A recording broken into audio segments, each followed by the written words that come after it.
Entonces,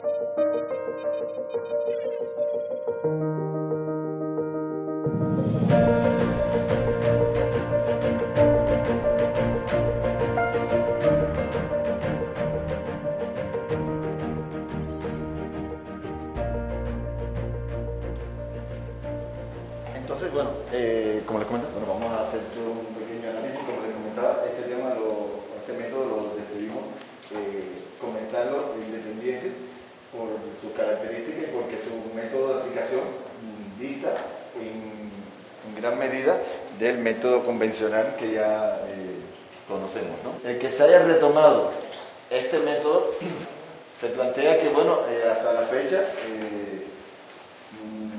según, bueno, la EPROMO, que es la entidad que está promoviendo, ¿no?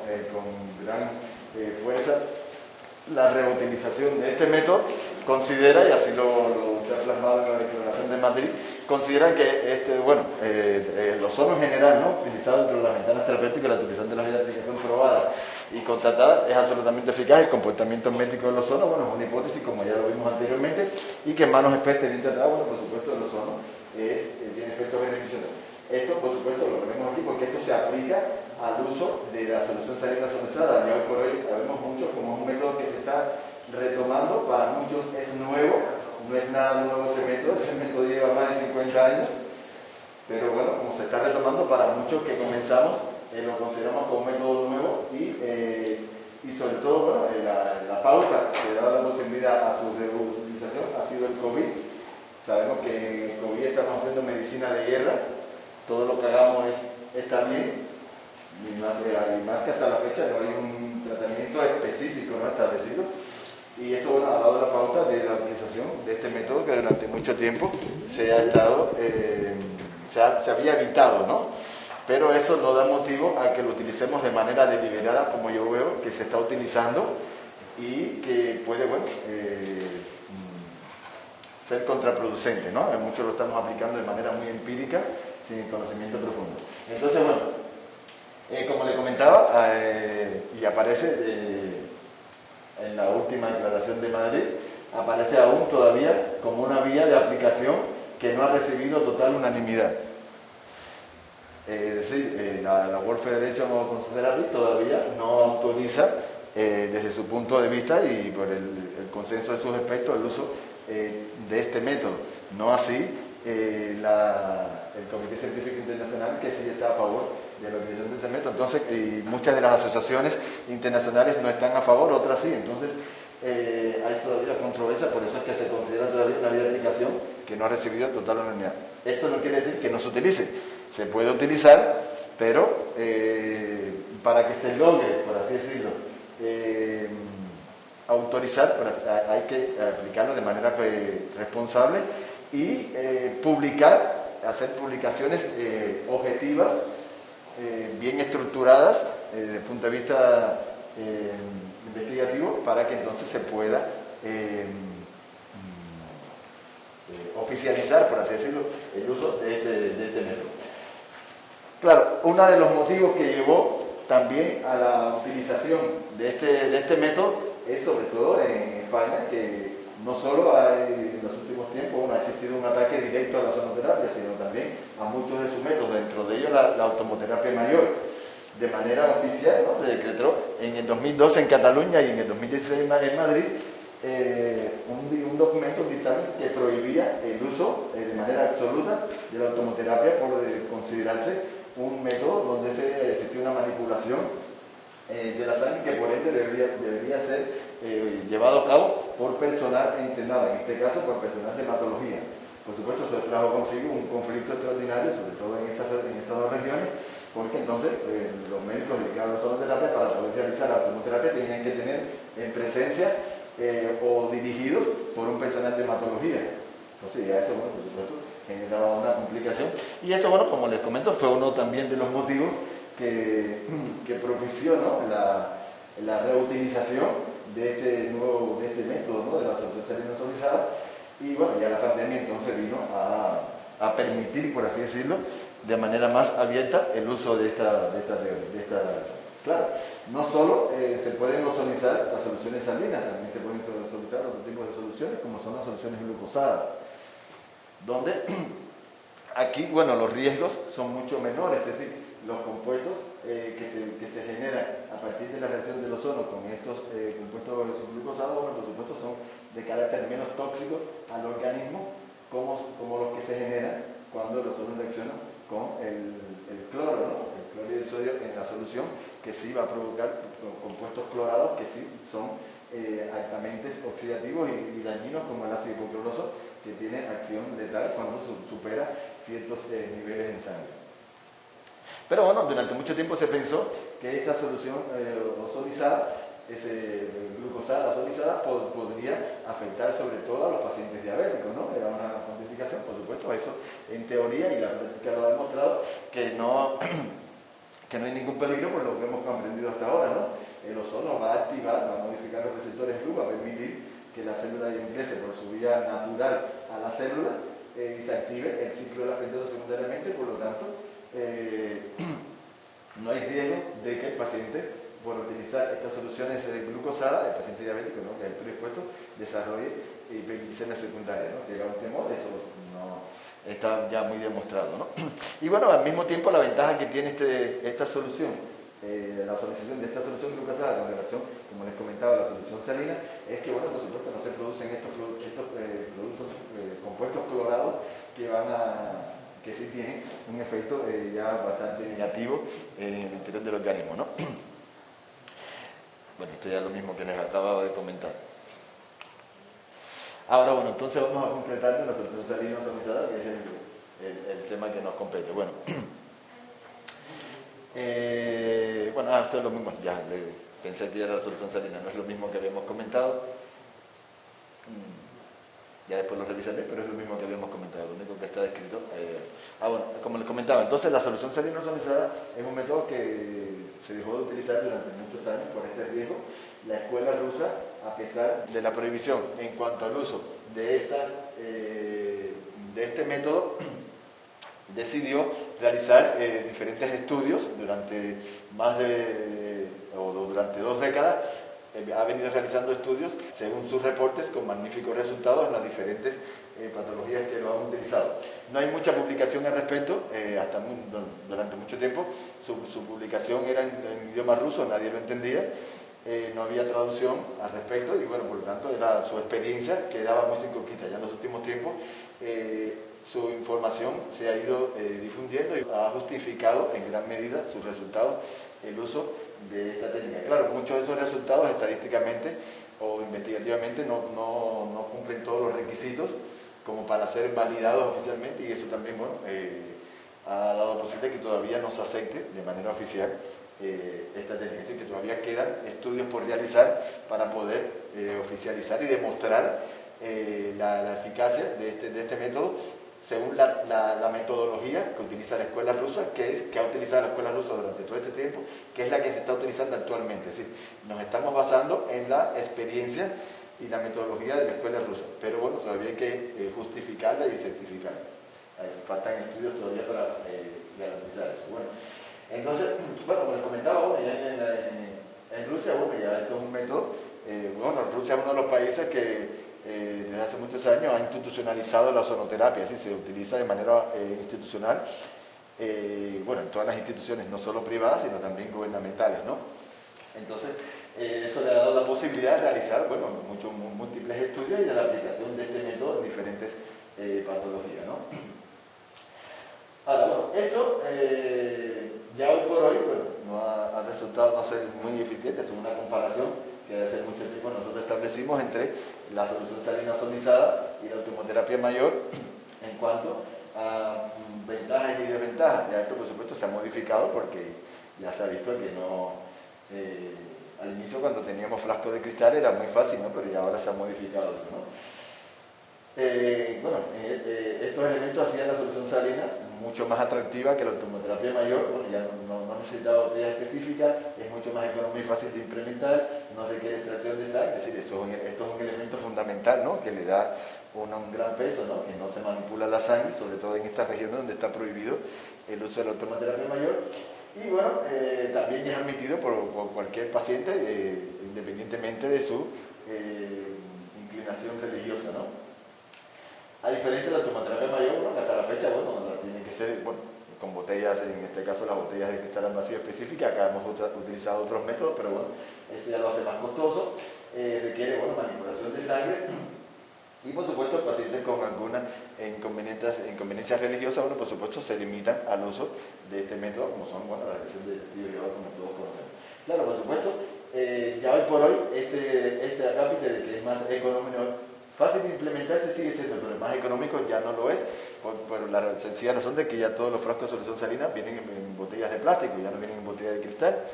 Entonces ya eso es lo que ha complicado un poco ya su uso, porque entonces hay que utilizar botellas de plástico de cristal con un sistema espiral interno que se han diseñado para realizar la solución salina sonizada en condiciones ideales, ¿no? No se debe utilizar el plástico por reacción de estos peróxidos y estos ftalatos que se forman con la pared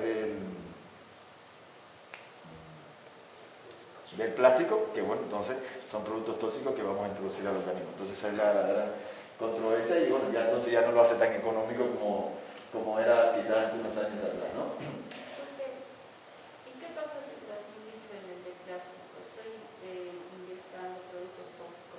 Efectivamente, es uno de los grandes riesgos, sobre todo los ftalatos que se producen por la reacción de estos peróxidos con el material plástico.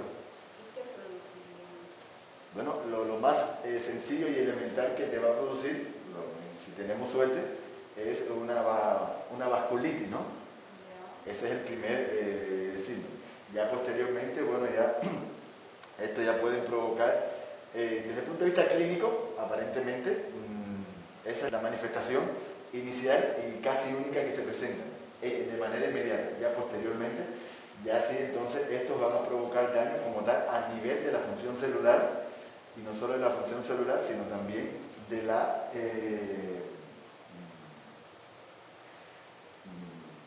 a nivel nuclear, ¿no? A nivel nuclear de estas células, entonces a mediano y largo plazo ya puede ser motivo a la aparición de diferentes manifestaciones o patologías específicas. Entonces, eso es lo que siempre ha motivado la limitación al uso de este método. Desde 1999, Fonkik y colaboradores, un doctor ruso, detectaron un aumento de los marcadores de daño oxidativo en los leucocitos en pacientes con enteropatías que han sido tratados con solución salina ozonizada. Estos marcadores, el 8-desoxiguanosina, está relacionado con el envejecimiento y con el cáncer.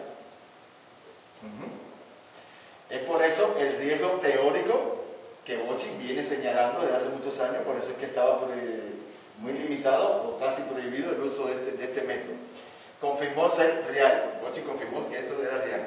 Uno de los peligros más importantes es que estos autores se refieren a este método como tratamiento con ozono, cuando en realidad es un tratamiento con ozono mezclado con varios productos que también interactúan con los fluidos del cuerpo. De estos productos estamos hablando de estos productos clorados. Dentro de ellos el ácido hipocloroso, que es el más agresivo.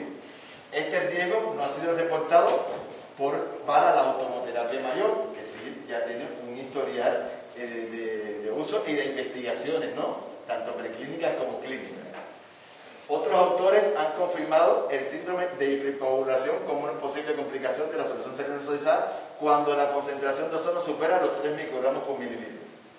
Según usted, están utilizando de 2 a 15, yo conozco a quien utiliza 20 y quien utiliza 40.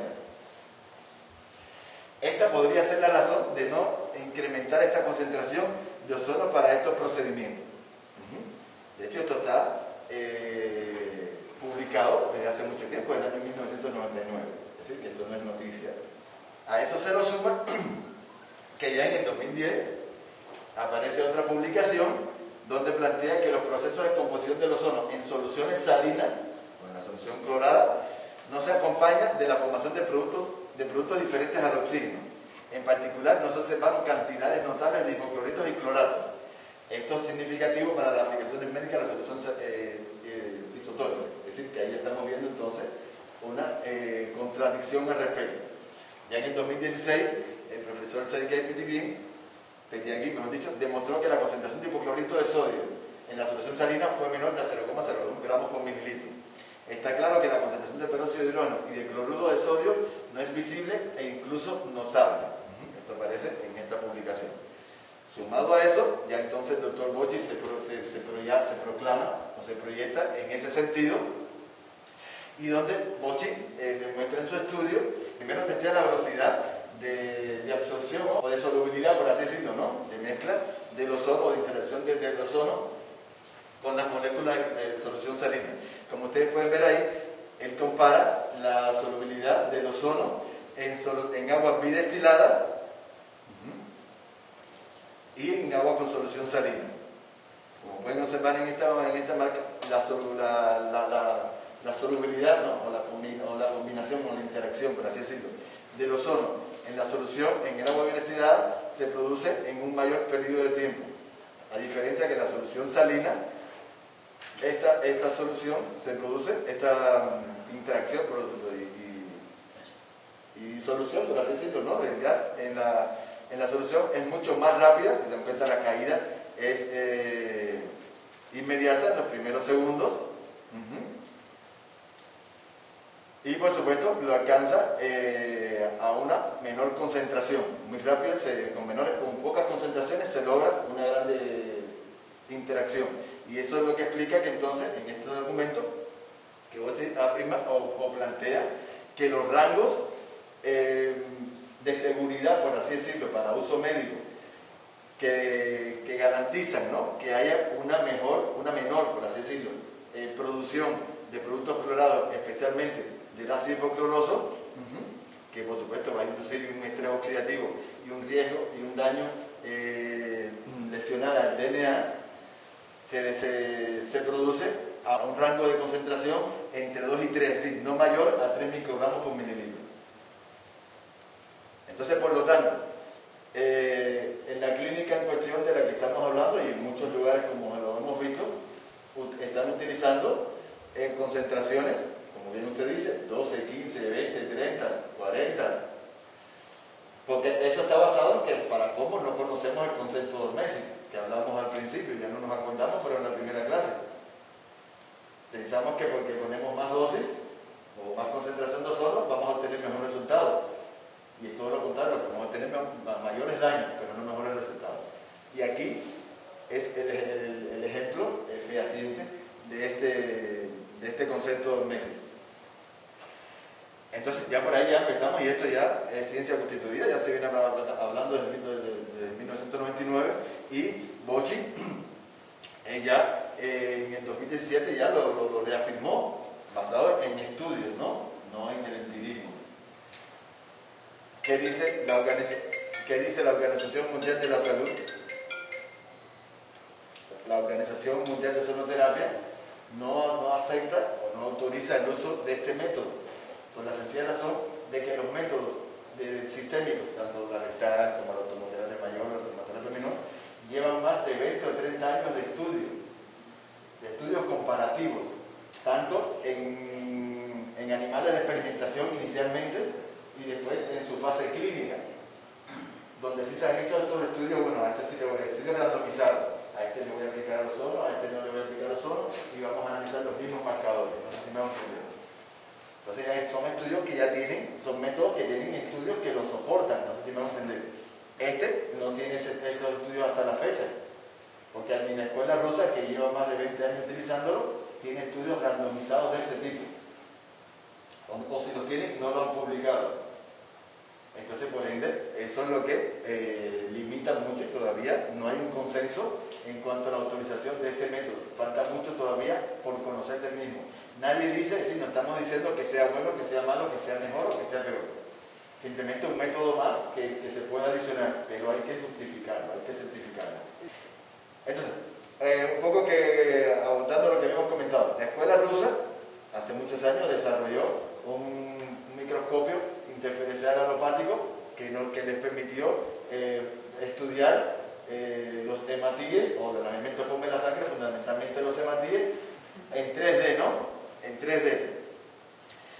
Y entonces, ellos, bueno, realizaron comparaciones no solo en pacientes tratados con automoterapia antes y después, y un grupo no tratado, en condiciones de hipoxia o condiciones de inflamación, y bueno, valoraron los resultados en cuanto a la morfología del hematídeo, ¿no? Para validar los cambios biológicos que provocaba el ozono en la sangre. Sino que también lo hicieron comparando la solución salina con la automoterapia mayor. Como ustedes pueden ver aquí, bueno, esto fue antes y después de la ozonoterapia. Ellos evaluaron en este caso la forma del eritrocito y el coeficiente de felicidad medio de ese eritrocito, ¿no? Que es otra variante que aporta este microscopio alopático diferencial. Ahora bien, como ustedes pueden ver, antes de la ozonoterapia, el porcentaje de discos de eritrocitos normales era muy bajo para ambos grupos, ambos métodos, mejor dicho. Después de la ozonoterapia, el porcentaje aumentó en ambos grupos, discretamente mayor para el de la automoterapia, discretamente menor para la solución salina, pero en ambos hubo una modificación, ¿no? Ese eritrocito se modificó, es decir, se produjeron los llamados eritrocitos superdotados en ambos métodos. Lo mismo con el coeficiente de felicidad, ¿no? Que disminuyó en ambos grupos, bueno, siendo más evidente en la automoterapia mayor, pero también fue muy significativo en la solución salina. Es decir, que entonces, esto es lo que le planteaba, ¿no? Que si a mí me interesa garantizar oxigenación y garantizar mejoría en la microcirculación, es un método atractivo la solución salina ozonizada por esas dosis tan bajas que se utilizan. Para eso sí, igual que si se mide estrés oxidativo, que ya lo hicieron los chinos, los estudios que le comentó Ilan Berry también y Gregorio Martínez lo hicieron, como le presentó el doctor Frank, también en esos dos efectos sí se logra, que en el COVID estos dos efectos van a ser muy positivos, ¿no? Pero ahora, la parte de inmunomodulación, ahí es donde entonces estamos bloqueados. Y les digo porque ya yo he visto muchas personas tratando, y supongo que en la clínica que me plantea la doctora así lo hacen y así lo promueven, que para pacientes, por ejemplo, con trastornos inmunológicos, la solución salina es muy buena. No, eso es un engaño. Para eso que le den un vaso de agua con azúcar o un caramelo y va a ser lo mismo, el mismo efecto. No sé si me van a entender, porque ya entonces es un resultado empírico, no basado en conocimiento. No sé si me van a entender. Y eso es el punto donde quiero que llevar, que tenemos que saber cuándo y cómo vamos a utilizar. Ahora, muy rápido para poder terminar ya, que ya nos hemos entendido más de lo que pensaba. Bueno, este tema siempre trae discusión. No se preocupen que esto siempre trae discusión porque es la discusión y lo novedoso, ¿no? Según, aquí vamos a basarnos, ¿no? en el ejemplo, ¿no? Que aparece en la Declaración de Madrid para poder homogenizar el método, ¿no? De aplicación de esta solución salina, ¿no? Como bien plantea, esto es un acápite de uno de los decretos de la Organización Mundial de la Salud, donde ellos plantean, y no dejan de tener razón, de que la solución salina ozonizada, el porcentaje de administración de ozono es mucho menor, 10 veces más bajo que el que vamos a aportar con la automoterapia mayor estándar, ¿no? La que ya sabemos, ¿no? Es mucho menor por lo que vimos, ¿no? Que desgraciadamente las concentraciones tienen que ser muy bajas para que sean seguras. Ahora, basado en eso, bueno, por supuesto, se toma como referencia el ejemplo que está ahí, vamos a mantener ese mismo ejemplo, tomar un paciente de 80 kilos, ¿no? Como bien decía la doctora, el volumen de administración puede oscilar de los 200 a los 400 mililitros. Así es como aparece en la declaración, de 200 a 400 mililitros. A eso hay que tener en cuenta, como les comentaba ya por los estudios del doctor Bocci, el porcentaje de solubilidad que tiene el gas es de aproximadamente 25%. Eso hay que tenerlo en cuenta a la hora de hacer el cálculo. Ahora, para hacer el cálculo,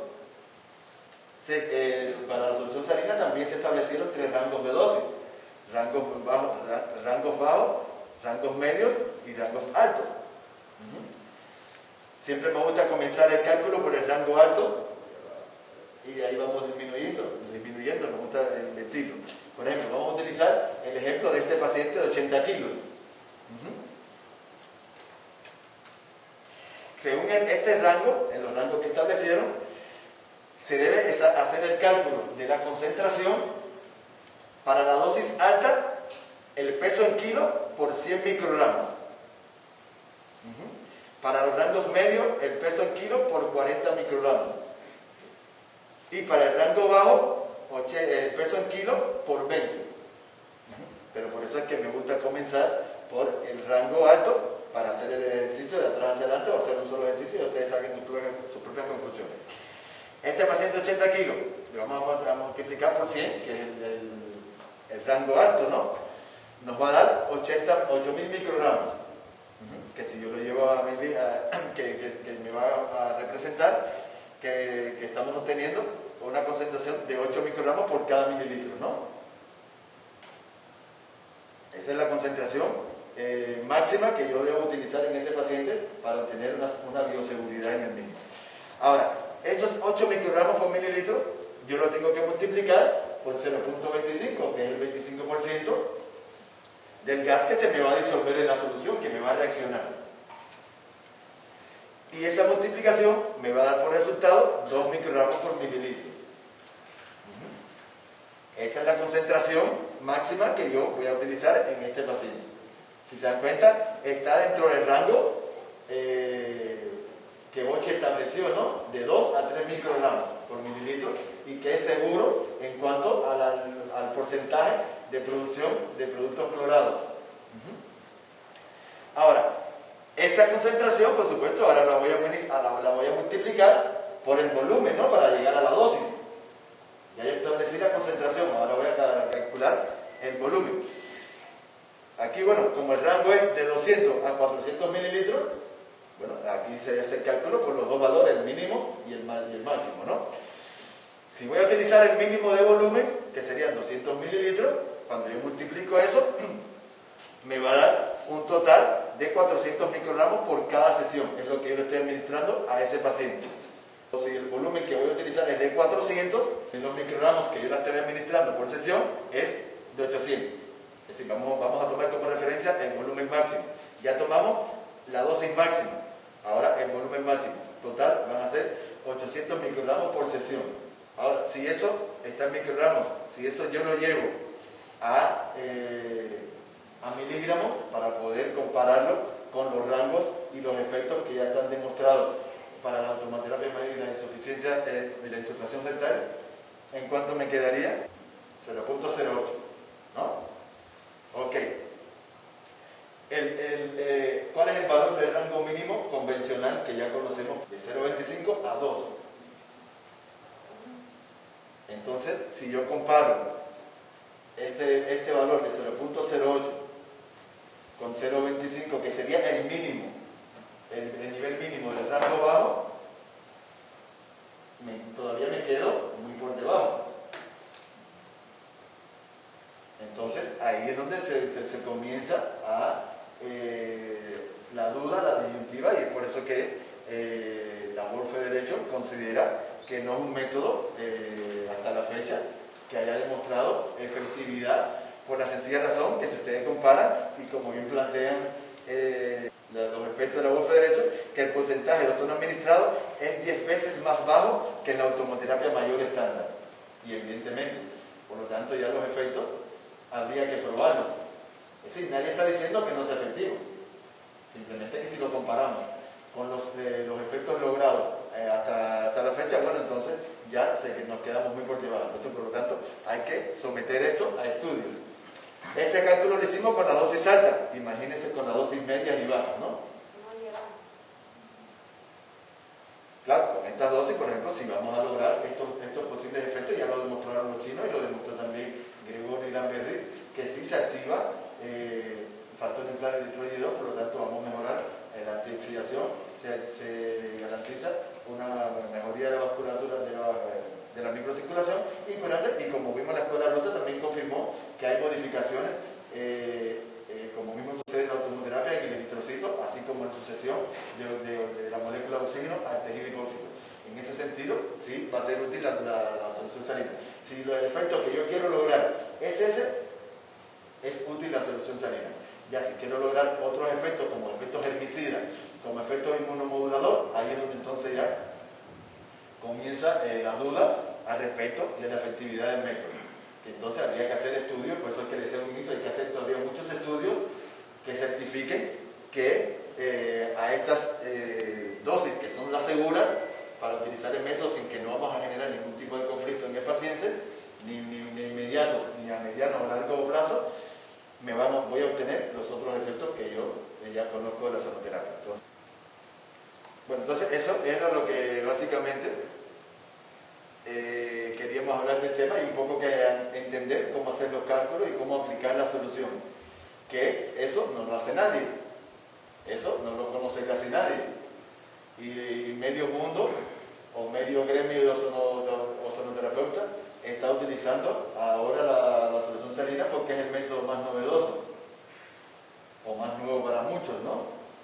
Y lo estamos utilizando de manera deliberada, de manera descontrolada, y así nunca la ozonoterapia va a acabar de ocupar el lugar que se merece, mientras sigamos actuando de manera empírica. Y esto lo está demostrando, y bueno, ya le digo, eso sigue siendo motivo de controversia, no solo acá entre nosotros, sino a los grandes niveles. Las dos grandes instituciones siguen en ese conflicto porque no se trata de imponer un método por imponerlo, ¿no? Entonces, bueno, eso era lo que queríamos hablar de solución salina. Nos extendimos un poco más, pero siempre pasa lo mismo porque es un método que nadie conoce ni cómo prepararlo ni cómo hacerlo. No obstante eso, en la parte práctica vamos a hacer una demostración con botella de plástico porque no lo vamos a aplicar, es nada más para que se conozcan los métodos que están, de cómo se debe hacer la preparación.